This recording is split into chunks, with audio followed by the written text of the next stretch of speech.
At tayo po mga minamahal ay magpapatuloy po, praise the Lord, sa mga buhay na patotoo, sa mga pakikinig po ng ating mga kapatiran, sa pasasalamat nila sa ating pong pinakamamahal na Panginoon. At kung handa na po ating beloved Sister Early Isidro, pakinggan po natin kung paano po siya pinaghimalaan ng ating mahal na Panginoon sa banal na ministeryong ito. At kung handa na po ating beloved Sister Early Isidro, sa kanya na po ang buong pagkakataon. Amen.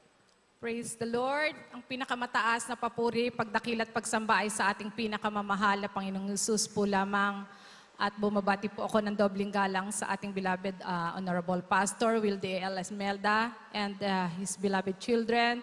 Isang pang-alala sa aral at turo na iniwan sa atin ng ating beloved Assistant Pastor Lina C. Almeda, na talagang hindi po natin malilimutan ang mga gintong aral na iniwan niya sa atin, sa ating mga beloved ordained preachers, sa ating beloved preachers, sa inyo po mga minamahal. Isang mapagpalang araw po. Happy 29th year anniversary po dito sa Dako ng Baliwag. Tunay na napakabuti ng mahal na Panginoon. Yes.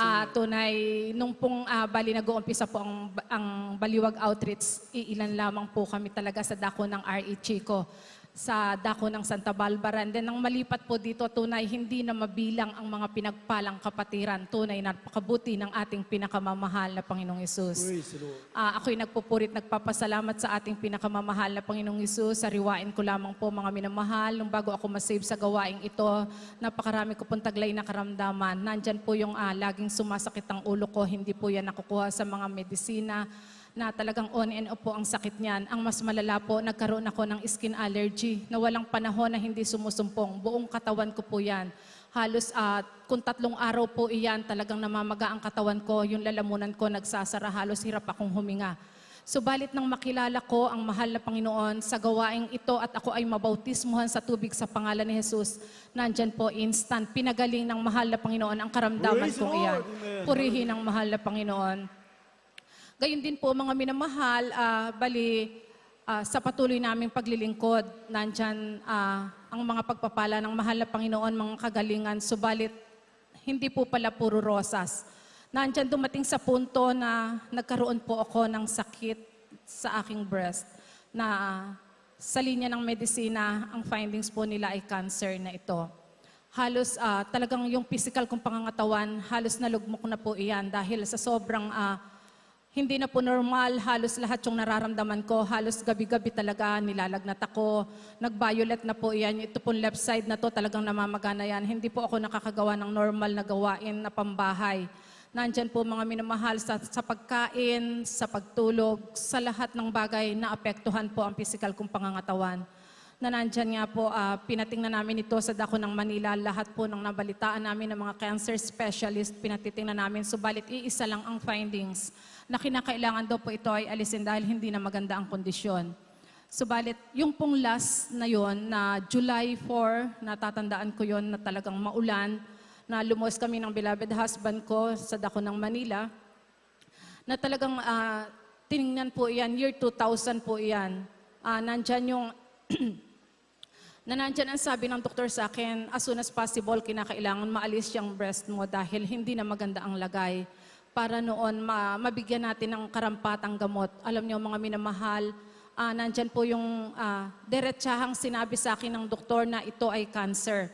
Hindi po ako nagtanong, wala akong itinanong, wala akong kibo, na samantalang ako yung mausisa na pasyente.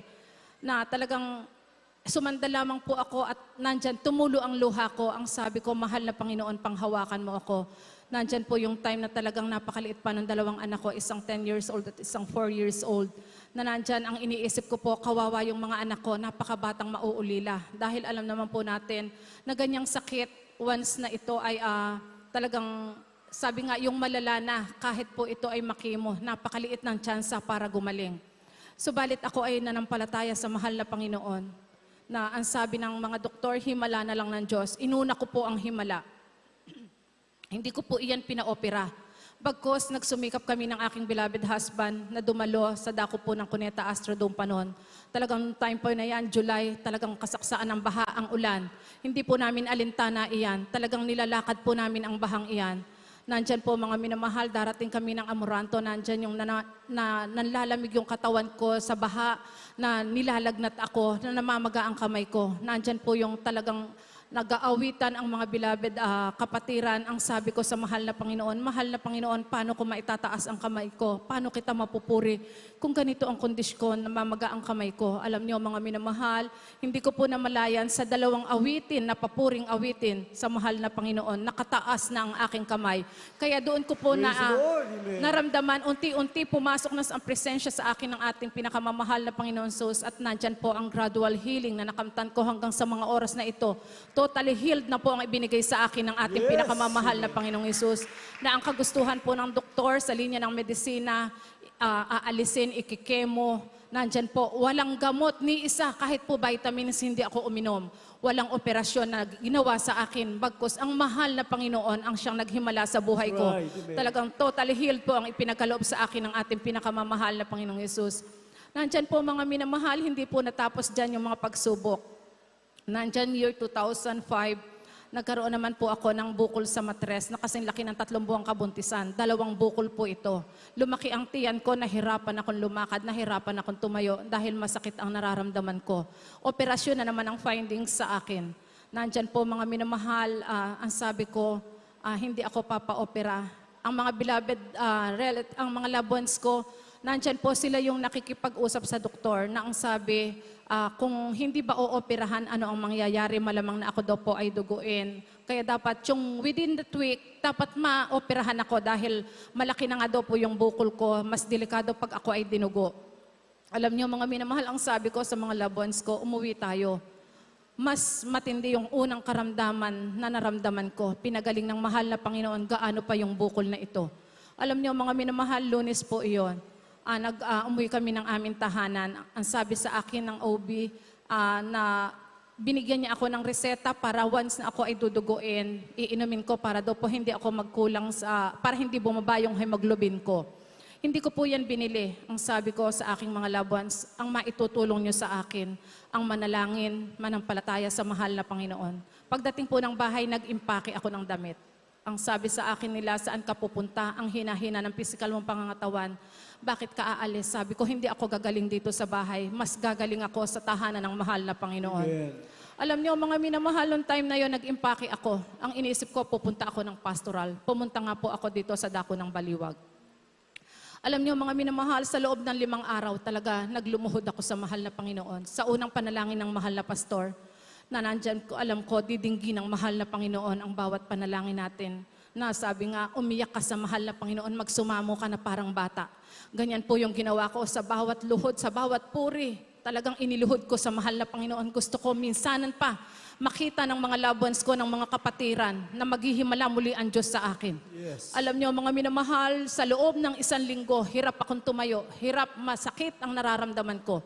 Ipinag-fasting ko po yan. After po ng fasting dito, ang mga beloved workers po, kasi talaga ang buhay talaga, maghapon yan, halos hanggang hating gabi nagpupuri po sila. After po nila magpuri, inililehans po nila ako. And then, nung Monday po ako pumasok, then Sunday, umuwi ako. Dahil ang gusto po ng doktor, ma-check up ako after a week. Alam niyo, mga minamahal, yung ultrasound na in-ultrasound sa akin, yun yung ngayong nakita, dinala ko po yun ng Monday kasi gusto lang nila na ma-check kung lumaki nga yung bukol. Dahil ang sabi ng doktor, walang gamot na makapagpapaliit sa bukol kung hindi operasyon. Alam niyo mga minamahal, sa matulin sabi, nakauwi po ako ng tahanan at ang hiningi ko po sa mga beloved workers, magpapacheck up po ako, i-back up prayer niyo po ako. Alam niyo mga minamahal, nung ako na po yung tatawagin para i-ultrasound, pumasok po muli ako ng CR, itinaas ko ang 2 kamay ko. Ang sabi ko, mahal na Panginoon, tulungan mo po ako. Alam ko sa mga oras na ito, ganito man ang nararamdaman ko. Alam ko wala na ang bukol na nakita sa akin nung Lunes. Alam niyo, mga minamahal, talagang nanampalataya ako sa mahal na Panginoon. Walang imposible sa mahal na Panginoon pag Yes. ibinigay natin ng 100% ang ating pananampalataya. Alam niyo, mga minamahal, nung ako na po yung inu-ultrasound, talagang bumubulong pa rin po yung isip ko, mahal na Panginoon, maghimala ka, mahal na Panginoon, alisin mo. Ganyan, puro po, alam nyo, ang salita nung nag-ultrasound sa akin, anong salita ng doktora, kasi po yung record, syempre, ilalapag niya yan pag ikaw na yung i-check up.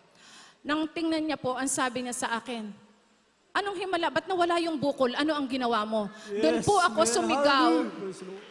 Doon po ako sumigaw na, totoo ang Diyos namin. Totoong napakabuti ng mahal na Panginoon. Talagang nandyan ang himala ng mahal na Panginoon. Isipin niyo po sa loob ng 1 linggo na wala ang bukol, walang operasyon, walang gamot. Unang panalangin lang ng mahal na pastor, talagang narinig ang hinaing natin. Talagang tunay na napakabuti ng mahal na Panginoon. Tunay, nandyan po mga minamahal, hindi pa rin po dyan natapos, nandyan sa aking mga labuan, sa aking mahal na anak naman. Dahil nagkaroon po naman siya ng yung tenga niya, bali, nagtatrabaho po siya, umuwi siya ng bahay ng umaga, hindi po siya, bumalik siya galing ng trabaho. Then sabi niya sa akin, sobrang sakit yung tenga niya. Nang tingnan po namin, dugo yung tumutulo. Then pina-check up po iyan, nakita nga po, nang silipin po ito, 75% ang butas ng eardrum niya, na nandyan, ang kinakailangan daw po ito ay malagyan ng patches para daw po mag-healed. Kasi halos 25% lang daw po ng butas ang po pwedeng mag-healed. Yung ganong kalaking percent, hindi daw po iyan nag-healed. Ang sabi ko sa mahal kong anak, napakarami ng himala ng mahal na Panginoon. Kaano pa yung tenga na yan na hindi takpan ng mahal na Panginoon. Alam niyo, mga minamahal, ang sabi ng doktor, sa dako po ng Manila siya nagpa-check up. Ang sabi, after a month, bumalik ka para masilip natin. Binigyan po siya ng eardrops. Tuwing lalagyan niya ito, patakan niya, lalo pong sumasakit. Ang sabi ko, stop mo yan. Ang mahal na Panginoon ang maghihimala sa buhay mo. Manampalataya ka lang. Alam niyo, mga minamahal, talagang iyan po, sa pangunang panalangin ng mahal na pastor, talagang sa ganang amin, hindi po namin kakayanin talaga. Talagang napakabuti ng mahal na Panginoon dahil yung 1 buwan po talaga na yan, talagang sabi ko sa mahal kong anak, talagang ipanalangin natin ang gusto sa mahal na Panginoon na maghimala siya sa buhay mo at isang malaking patutuo na naman yan. Alam niyo mga minamahal, pagkatapos nga po ng 1 buwan, nandyan po mga minamahal, yung pina-check up yung mahal kong anak ulit doon sa doktor na yon sa dako ng Manila.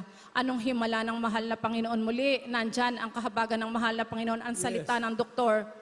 Wow, ang galing naman. Bakit naghilom yung butas ng tenga mo?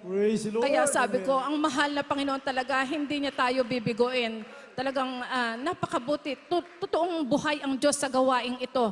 Nandyan yung himala niya, talagang hindi nagbabago kung paano siya naghihimala noon hanggang sa mga oras na ito, talagang naghihimala ang mahal na Panginoon. Nandyan pa rin po mga minamahal, nung nakaraang pandemic, talagang alam naman po natin lahat tayo, sobrang nandyan talagang nai-stuck halos sa bahay pag hindi nakakalabas ng nakakalagpas ng mga checkpoint. Subalit sa atin dito, kahabagan, halos lahat tayo nakakadalo. Nandyan po dumating sa punto na ang beloved mother ko, nagkaroon po siya ng kasakit na talagang halos 2 buwan po siyang nilalagnat. Alam naman po natin, once na ito ay nilalagnat, halos nababalita na sa buong baryo hanggang sa munisipyo, nag-aalala. Subalit, nandyan yung ang beloved mother ko, nandyan yung talagang grabe yung lagnat niya, hindi na aalis, halos 2 buwan po iyan. Dumating sa punto na yung sakit ng ulo niya, naging marindi na po. Talagang grabe na yung sakit ng ulo niya. Nandyan po yung ipinasitiskan namin siya. Hanggang sa, ang sabi nga po, nagkaroon ng barayon, daluyan ng ugat niya doon sa may nerve, papunta doon sa mata. Nag-close po yung left eye niya. Doon sa edad po niya na 81 years old, napakahirap po para sa kondisyon niya na yung ganong sistema. Alam niyo, mga minamahal, nandyan yung ang sabi ng doktor, ooperahan lang para noon dumilat yung mata niya dahil po naka-close na siyang ganyan. Yung pong isa nakadilat, yung isa naka-close. Dahil pag daw po iyan, ginanon, para yung sa nerve niya ay madaluyan, aalisin yung bumabara. Pero hindi 100% ang assurance na ibinibigay sa amin para ito ay totally na madilat dahil daw po sa edad ng beloved mother ko. Alam niyo mga minamahal, ang sabi ko sa aking mahal na ina, manampalataya ka. Kung paano ang mahal na Panginoon doon sa maraming karamdaman natin, sa maraming mga pagsubok, nilutas ng mahal na Panginoon, gaano pa yung mata mo na yan na hindi idilat ng mahal na Panginoon. Alam niyo mga minamahal, umiiyak lagi yung beloved mother ko. Sa araw-araw yan, pagising niya, nakaharap na siya ng salamin. Ang sabi niya, mabubulag na ba ako? Hindi ka mabubulag. Buhay ang Diyos natin. Yes. Lagi po yan ang sinasabi ko. Alam niyo mga minamahal, mga ilang siguro po halos 1 buwan na gano'n yung kondisyon niya. talagang tuwing sasamba po kami, Miyerkules, Biyernes, Linggo, talagang yan po yung kahigpitan talaga, hindi talaga basta-basta nakakaraan sa checkpoint dahil po kami Pampanga pa to Baliwag. Mas mahirap po kaming makalabas sa checkpoint. Pero ang mahal na Panginoon, talagang tinatakpan ang mata ng mga nasa checkpoint para lang po kami makadaan. Alam niyo mga minamahal, yung time na yan, talagang naglulumuhod ako. Sabi ko, mahal na Panginoon, ipakita mo sa loved ones namin. Dahil po hindi pa save ang mga ibang loved ones namin. Dahil ang sinasabi nila, bakit daw hindi namin ipa-opera para noon makakita ang beloved mother ko. Ang sabi ko, ang mahal na Panginoon minsan, magpapakita ulit ng himala sa beloved mother ko. Tingnan nyo, isang araw, didilat ang mahal kong ina. Alam nyo, mga minamahal, nandyan, unti-unti, isang araw, nakita ng mahal kong ina, nandyan yung parang nagbubukas po ng unti-unti. Nagkaroon naman po ng maliit na negosyo yung aking beloved brother. Nandyan po yung tamang-tama naman ang mga beloved workers po dito. Nag-request kami na maipa-blessing yung lugar na yon. And then na-bless din yung mahal kong ina. Nandyan po pagpatong dun sa mahal kong ina ng mga beloved workers, dun sa nag-blessing nung nandyan po nilehans yung mahal kong ina. Kinabukasan po, nakita ng mahal kong ina, nakalahati na yung pagdilat ng mata niya. Hanggang sa dire-diretso na po yung pagdilat, hanggang sa mga oras na ito, na nandyan po taglay ng mahal kong ina yung kalakasan, kagalingan na pinagkaloob ng ating pinakamamahal na Panginoong Hesus. Tunay na napakabuti ng mahal na Panginoong Hesus. Nandyan po yung beloved mother ko nga po yung nauna doon. Bali, dalawa po sila na nauna na nagbunga sa amin halos doon, na talagang siya po yung naging bunga naman ng aking mahal na pinsan sa dako ng Mekawayan. Kaya po ganoong lumago ang gawain doon sa dako ng Candaba, na nandyan nakilala namin ang mahal na Panginoon sa mga karamdaman. Tunay na nakita namin kung paano naghimala ang mahal na Panginoon sa mahal kong ina. Dahil nandyan po yung dati siya yung talagang on and off po sa ospital. Halos talagang linggo-linggo nasa ospital po siya. Subalit, nung makilala niya ang mahal na Panginoon sa gawain ito, na andyan po, talagang pinagaling siya ng ating pinakamamahal na Panginoon Jesus. Tunay, salamat sa mahal na Panginoon sa mga pagpapala niya sa amin, sa financial, material, physical, at higit lang spiritual na pagpapala. Kaya't hanggang dito na lamang po lahat ng papurit, pasasalamat sa ating pinakamamahal na Panginoon Jesus po lamang. Praise the Lord. Praise the Lord. God bless so much po, ating po beloved Sir Early Isidro, sa mga pinagpala at mga buhay na patutuo po na yan. Palakpakan po natin ang ating pinakamamahal na Panginoon Kristo po, mga minamahal.